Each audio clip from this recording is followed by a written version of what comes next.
sometimes, if I go back to Vennela, I was more of a writer than a director for that movie. I mean, in my own analysis and judgment. Being a writer-director, there is always a struggle. I mean, initially the writer helps a lot in envisioning a feel, envisioning the soul of the story.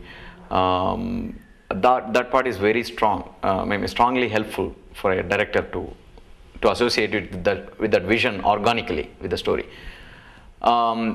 Beyond, once the story is done, a screenplay or whatever is done from the writer's perspective, just before you set into visualizing the story, then it has to be director's upper hand. I mean, the director sometimes has to, I mean, the director has to completely balance out the written material versus the visual carrier.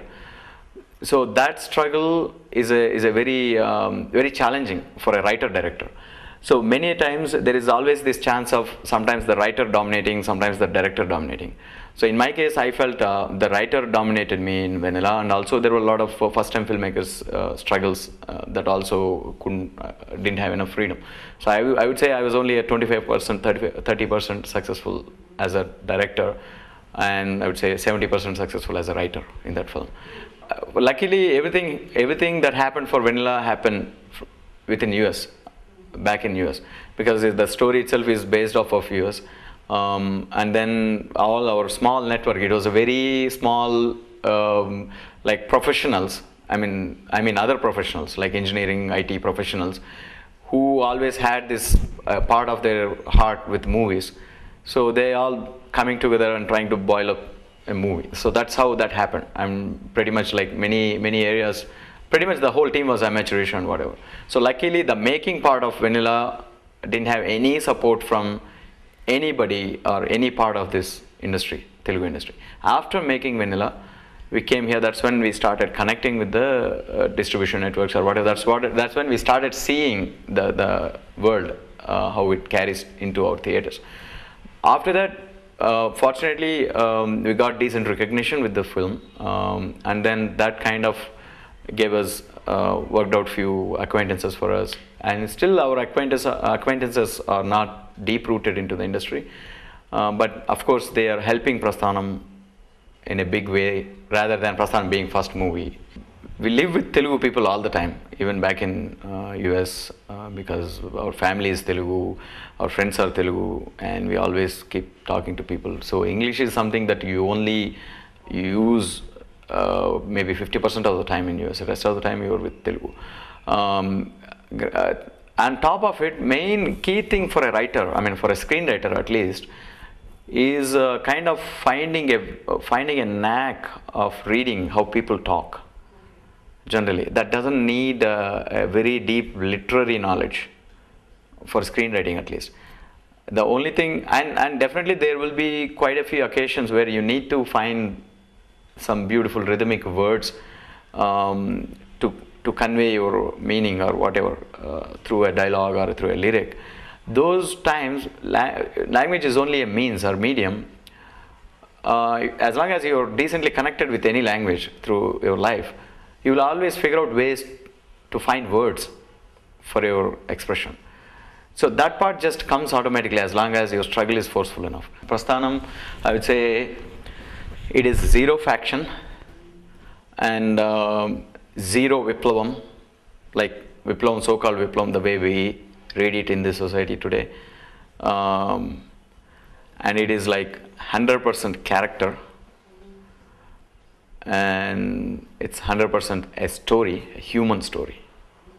That's it. And beyond that, there is no genre, there is no characterization for the movie. People watch the movie, they come out, they'll say they read a story or they saw a story and they have listened to a story. That's it. There is a little bit of political ambience in the subject.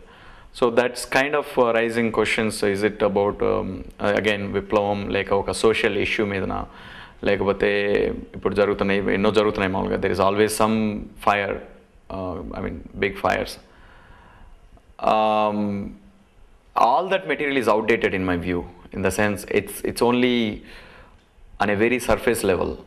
of the need for a story or for a movie, in my point of view. I wanted to crack it deeper. Okay, I'll tell you a little bit of, I'll take a little bit of deeper philosophy or analysis into when we are talking about society or issues and all these kind of things. Mainly, when there is one person, the story element, why, if you are talking about a social issue or what, the social color, the social conscience, I mean, when you have 10 people, there is a texture, there is a color for that 10 people's collective conscience. When you have 100 people or 1 crore people or 100 crores people, there is a unified character for that society, right?